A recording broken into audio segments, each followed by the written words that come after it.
Alright guys, the next play we're going to be taking a look at is going to be the play Flanker Curl. Now this play doesn't look like much just from the play art, but we use it specifically against man coverage for a very good reason. The reason being is that this X route cannot get pressed unless they manually go out and press it.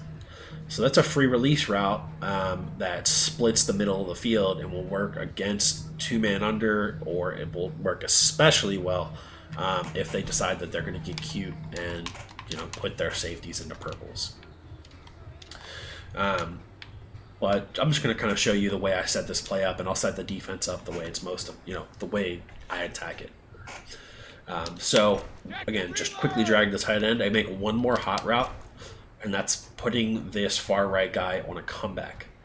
Now, if I notice, my first read is always going to be, does this outside receiver get pressed?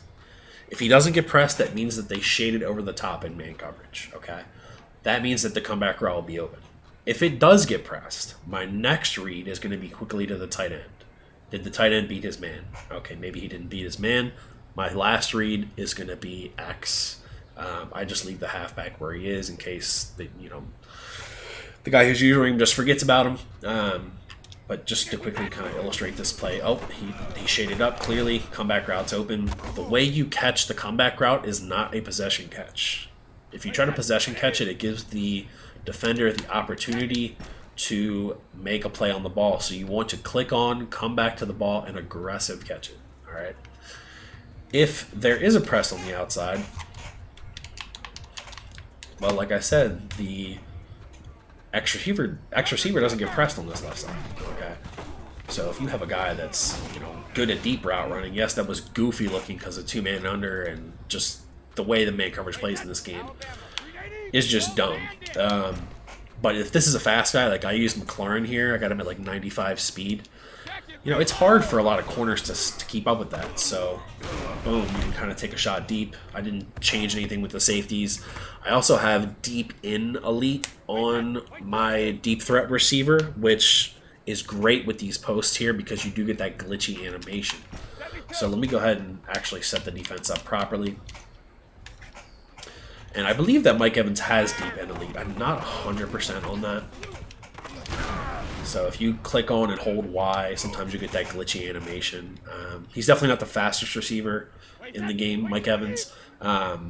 But if you put a really quick guy, like I can probably put Scotty Miller there really quick and take a shot deep against the purple safeties. So let's go ahead and put Scotty Miller, and I think he's going to be fast enough to actually create some separation here. Let's just go ahead and boom. Two-man under is typically not the best to run this against. People don't usually come out in two-man under. They usually will come out in like a cover one Robert press or a cover zero or something like that. The difference is going to be that if they're in one of those, the shading on the corners by default will be different. In two-man under, they shade to the inside to kind of press the receivers to where their safety help's going to be, which is going to be on the outside. But let's just go ahead and run this just for argument's sake. So now Scotty's quick. We got sacked, but let's just take a look at the position that he puts himself in, where we can kind of lob this ball over the top. There's grass out here, so if you were to touch pass this, make sure you touch pass or lob. Don't bullet this because corners are with the acrobat can get really, really glitchy and make some plays on the bullet pass. But if you put that in only to where a spot where your receiver can get it, then you have a shot at scoring a touchdown here or at least getting big gain. So it's nice to not have a route, or to have a route that cannot be pressed. Other than that, I mean, it's 3 reads. It's very simple. It's something that we like to audible into from the ace slot. And it's a specific situation in which you see a heavy dose of man coverage and the safeties being altered to where you can take advantage of these deep routes.